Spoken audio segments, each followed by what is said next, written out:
తమిళనాడు రాజకీయాలు గంట గంటకి మారుతున్నాయి. ఒక్కొక్క న్యూస్ అప్డేట్ ఒక తిరిగి వస్తూ ఉన్నది. ఏ విధంగా అంటే కొందరేమో ఆల్రెడీ గవర్నర్ నుంచి గ్రీన్ సిగ్నల్ వచ్చేసింది, మరికొద్ది సేపట్లో విజయ్ తలపతి ప్రమాణ స్వీకారం చేస్తారని చెప్పేసి కొందరు అంటారు. ఇంకొందరు ఏంటంటే డిఎంకే అన్న డిఎంకే కలిపి పార్టీ ఫామ్ చేసారు వాళ్ళు, సో వాళ్ళు ప్రభుత్వం వాళ్ళు ఫామ్ చేసి చెప్పేసి ఇంకో న్యూస్ అంటూ ఉంటుంది. సో ఏ న్యూస్ చూసినా కూడా ప్రాపర్గా అయితే మనకి ఒక అంచనా మాత్రం వేయలేకపోతున్నాం. కాకపోతే ఒక్కటి ఇక్కడ మనం చూసినట్లయితే విజయ్ తలపతి పక్క సీఎం అవుతాడు, ఆ విషయం తెలుసు. అయితే ఇక్కడ విజయ్కి వస్తున్నటువంటి అడ్డంకులు ఏంటంటే తనకు గెలిచినటువంటి 107 సీట్లు ఉన్నాయి. సో అక్కడ రౌండ్ ఫిగర్ ఏంటంటే తనకి 118 మ్యాజిక్ ఫిగర్ వస్తే మాత్రమే అక్కడ ప్రభుత్వాన్ని ఫామ్ చేయడానికి అవకాశం ఉంది. అయితే దానికి ప్రీవియస్ నుండి మనకు ఫస్ట్ నుంచి కూడా మనకి ఏంటంటే విజయ్ తలపతి గెలిచిన వెంటనే Congress party, national Congress party ఏంటంటే తనకి 5 సీట్లు మద్దతు ఇచ్చింది. సో అవి 107 ఇవి ఒక 5 అంటే దాదాపు ఒక 112 సీట్లు అయిపోయినాయి. ఈ 112, 113 సీట్లు ఉన్నట్టున్నాయి. తర్వాతకి ఏంటంటే మనకి ఈ యొక్క 5 సీట్ల కోసం చెప్పేసి గవర్నర్ గారిని విజయ్ తలపతి 3 సార్లు కలిసి నాకు ఒకసారి అవకాశం ఇవ్వండి, సో నేను బల నిరూపణ చేసుకుంటా, నాకు సీఎంగా ప్రమాణ స్వీకారం అయిన వెంటనే ఏంటంటే యొక్క ఎవరైతే మనకు కావాల్సిన ఆ రౌండ్ ఫిగర్ ఉందో, ఆ యొక్క మ్యాజిక్ ఫిగర్ ఉందో 118ని నేను సమకూర్చుకుంటా అని చెప్పేసి అంటే గవర్నర్ గారు ఒప్పుకోవట్లేదు. యాక్చువల్ నిజానికి ఒప్పుకోవాలి, ఒప్పుకున్న సందర్భాలు ఎన్నో ఉన్నాయి. అయితే ఇక్కడ సెంట్రల్ నుంచి చక్రం తిప్పుతున్న వాళ్ళు బీజేపీ పార్టీ. ఎందుకంటే ఇక్కడ ఆల్రెడీ అనుకున్నటువంటి సీట్లు 118 సీట్లు కనుక విజయ్ తలపతికి ఉన్నట్లయితే మనకి ఎవరితో కూడా తనకి ఎటువంటి ప్రాబ్లం లేదు, తను ఓన్ ప్రభుత్వాన్ని ఫామ్ చేయగలుగుతాడు. ఇక్కడ తనకు గెలిచినటువంటి 105 సీట్లు అనేది అటు ప్రభుత్వం ఫామ్ చేయడానికి లేదు. సో రిమైనింగ్ పార్టీస్ మద్దతు కావాలి. రిమైనింగ్ పార్టీస్ మద్దతు తీసుకోవాలని చెప్పేసి అంటే అక్కడటువంటి సిపిఐ, సిపిఎం, నెక్స్ట్ విఎంసీ పార్టీలు ఒక్కొక్క పార్టీ నుంచి 2 సీట్లు తరపున వాళ్ళు ఏంటంటే 6 సీట్లు వాళ్ళ దగ్గర ఉన్నాయి, 5 సీట్లు కాంగ్రెస్ దగ్గర ఉన్నాయి, రిమైనింగ్ సీట్లు డిఎంకే, అన్న డిఎంకే దగ్గర ఉన్నాయి. సో అన్న డిఎంకే అనేది కంప్లీట్ గా విజయ్ దళపతికి ఆపోజిట్. సో ఆ విషయం పక్క పెట్టండి. కావాల్సింది ఏంది మనకి విఎంసీ, సిపిఎం, సిపిఐ పార్టీ నుంచి ఏంటంటే విజయ్ దళపతి యొక్క సీట్లను తీసుకోవాలి. దానికోసం అని చెప్పేసి దాదాపు 2-3 రోజుల నుంచి విజయ్ దళపతి తన శాయశక్తిలో ప్రయత్నిస్తా ఉన్నాడు. సో ఇటకేలకు ఏంటంటే సిపిఐ, సిపిఎం పార్టీలు మద్దతు ఇచ్చినాయి. ఇక్కడ విఎంసీ పార్టీ నుంచి మద్దతు ఇయనికి 2 సీట్ల కోసం చెప్పేసి కొన్ని కండిషన్లు పెట్టారు. ఆ కండిషన్లు ఏంటంటే ఒకటి, ఎవరైతే విజయ్ తలపతి 2 ప్లేస్లలో పోటీ చేశారు కదా, ఈ 2 ప్లేస్లలో పోటీ చేసిన కాడ ఒక ప్లేస్ నుంచి రాజీనామా వేయాల్సి వస్తుంది. అక్కడ నుండి రిజైన్ చేసి ఆ ప్లేస్ లో ఈ విఎంసీ పార్టీ యొక్క క్యాండిడేట్ నిలబెట్టి గెలవాలి. సెకండ్ కండిషన్ ఏంటంటే ఈ ఉన్నటువంటి 2 సీట్లలో ఒకరికి మంత్రి పదవి కావాలి. ఈ విధంగా చూసినట్లయితే ఈ విఎంసీ పార్టీలో ఉన్నటువంటి 2 సీట్లలో ఒకరికి మంత్రి పదవి ఇస్తే సిపిఐ, సిపిఎం పార్టీ వాళ్ళు కూడా మంత్రి పదవులు అడిగేటువంటి అవకాశాలు ఉన్నాయి. సో 3 మంత్రి పదవులు మనకి విజయ్ తలపతికి దూరంగా ఉంటాయి. ఈ విధంగా ఉన్నటువంటి 2 సీట్ల కోసం, 1 సీటు కోసం తన ప్రభుత్వం ఫామ్ చేయడం కోసం చెప్పేసి తనకి అనేక రకాల అడ్డంకులు ఉన్నాయి.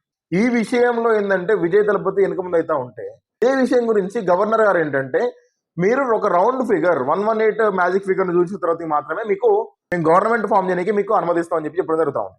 ఇప్పటికి 3 టైమ్స్ కలిసి ఇది 4th టైం ఇంకొక హాఫ్ అన్ అవర్ కలుస్తామని చెప్పి కూడా చెప్తా ఉన్నారు. సో చూడాలి. అయితే ఇక్కడ ఏంటంటే నిజానికి వాళ్ళకి పర్మిషన్ ఇవ్వాలి. ఇంకోటి ఏంటంటే ప్రజలందరూ గుర్తుపెట్టుకోండి, ఒకే ప్రభుత్వానికి పట్టం కట్టుకుంటూ కూర్చుంటే 30-40 సంవత్సరాల నుంచి ఈ యొక్క పీఠం దిగిపోనికి వాళ్ళకి ఎన్ని క్రియేట్ చేస్తామని చూడండి. ప్రజాస్వామ్యం లేనట్టుంది. ఇక్కడ ప్రజలు విజయ్ తలపతి కావాలని చెప్పేసి ఓట్లేసి అందరిని గెలుచుకున్న తర్వాత కూడా తన ప్రభుత్వం ఫామ్ చేయలేకపోతా ఉన్నాడు. అంటే each and every seat is important, each and every vote is important. ఒక్క ఓటు వల్ల, ఒక సీటు వల్ల కూడా ప్రభుత్వాన్ని ఫామ్ చేయలేకపోతా ఉన్నారు. ఎవరైతే మీకు సేవ చేస్తారు, ఎవరైతే ప్రజల సమస్యలను పట్టించుకుంటారని చెప్పేసి నమ్మకం ఉన్నప్పుడు మా రాజకీయ నాయకుడు, మా అన్న, మా తమ్ముడు అని చెప్పేసి ఒక ఈ బంధాలని అన్నింటిని వదిలిపెట్టి ఎవరు పనిచేస్తారో వాళ్ళకి ఓట్లేయండి, మంచి మెజారిటీతో గెలిపేయండి. సో అలాంటప్పుడు ఇటువంటి పొత్తులు అవసరం లేదు, వాళ్ళు స్వయంగా గవర్నమెంట్ ఫామ్ చేయగలుగుతారు, వాళ్ళు అనుకున్న పని ఏం చేయగలుగుతారు. ఇప్పుడు దీనివల్ల ఇప్పుడు 2-3 పార్టీలు, సిపిఐ పార్టీని, సిపిఎం పార్టీని అండ్ విఎంసీ పార్టీని, ఈ 3 పార్టీలను కలుపుకొని విజయ్ తలపతి ఫామ్ చేసిన తర్వాత కూడా నెక్స్ట్ ఫ్యూచర్లో ఎన్నో ప్రాబ్లమ్స్ వస్తాయి. వాళ్ళు విడిపోతా అని చెప్పేసి అంటే వాళ్ళ మాట మళ్ళీ విజయ్ తలపతి వినాల్సి వస్తుంది, వాళ్ళు ఏ మంత్రి పదవి చేయాల్సి వస్తుంది, వాళ్ళకి కావాల్సిన ఫెసిలిటీ చేయాల్సి వస్తుంది. సో తనకు కొన్ని డిసిజన్స్ తీసుకున్నా కూడా అది వాళ్ళని అడిగి తీసుకోవాల్సి వస్తుంది. సో తను అనుకున్నటువంటి పని చేయలేకపోతాడు.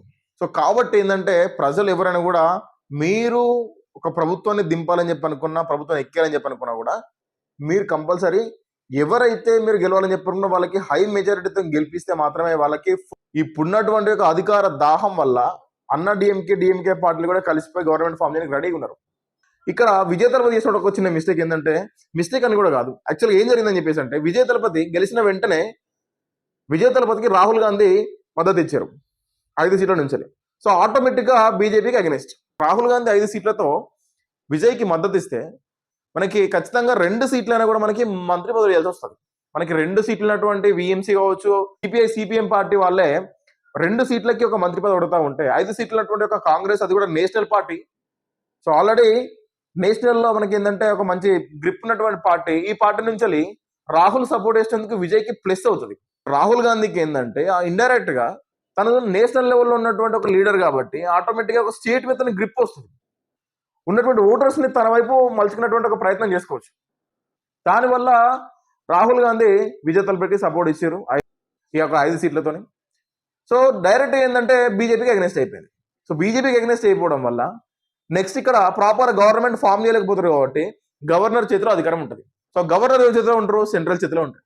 సో దానివల్ల ఏంటంటే సెంట్రల్ నుంచి తిప్పుతున్న యొక్క చక్రం తిరుగుతా ఉన్నది.